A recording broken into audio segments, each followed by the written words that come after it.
Assalamu alaikum урматтуу Москвада мекендештер. Амансыздарбы? Сиздер менен кайрадан эле Москва бар туугандар. Бүгүнкү күнгө 12 ноябрь, жекшемби. Андыктан дем алыш күнүңүздөр жакшы улансын туугандар. Сиздерге миграция багытындагы жаңылыктар менен дагы тааныштырып кетели туугандар.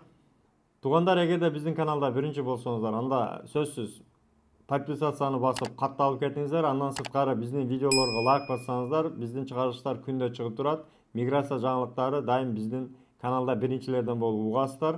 Группалар менен бөлүшүп коюңуздар, ар бир мигрант билсин. Бүгүн мындай жаңылык чыгыптыр.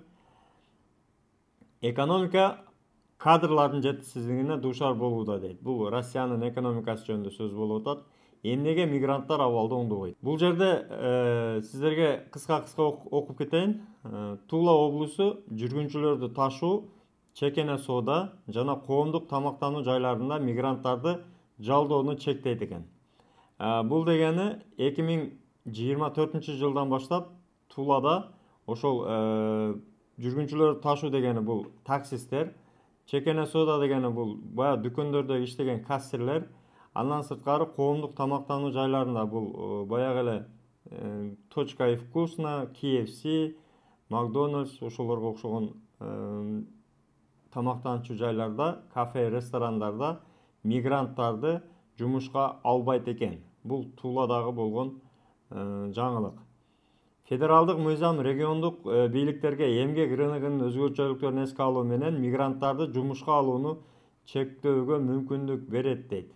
Андан сырткары бул көрүнүштү биринчилерден болуп Челябинскиде мигранттарды иштөөсүнө тыюу салынган. Бул 2015 жылдын башынан бери Түштүк Уралда келген чет элдик мигранттар таксиде иштебейт экен, маршрутта иштебейт экен. Андан сырткары автобустагы минишпейт экен. Бул чектөөлөрдү 15 жылдан бери ошол Түштүк Уралда колдонуп келет. Ушул нерселерди жакында ошол Россиянын башка региондоруна дагы четинен киргизе баштады. Андыктан эми Москва боюнча пока андай маалымат жок, бирок көп региондордо такси кызматында, автобус кызматында, андан сырткары ошол кафе, ресторандарда дагы мигранттарды ишке албай турган болуптур. Бул 2024 баштап күчүнө кире турган мыйзамдар. Кадр жетишсиздигинин коркунучу кандай дейт туугандар? Негизи эле Россиядагы жумуштардын азайышы деле, жумушка албаганын себептерин деле өзүңүздөр билесиздер. Азыр учурда Россиянын өзүнүн жарандары дагы чет өлкөгө кетип, качып жүргөндөр көп. Андан сырткары мигранттарга дагы болгон кысымдар көбөйүүдө. Документ маселеси кыйын болуп, регистрация маселеси кыйын болуп, өтө кыйынчылык менен азыр жашап турган убактыбыз туугандар. Ошондуктан буларда дагы азыр кандай экономикалык өзгөрүш болбосун, ошонун баары биздин мигранттарга түздөн түз тийүүдө. Андыктан мигранттарды кысымга алуудан башка деле мигранттардын талабын талашып, мигранттардын мыйзамдуу мүмкүнчүлүктөрүн талашкандардын бири бул Борис Титов болду. Сентябрдын башында Россиянын президенти Владимир Путинге кайрылган.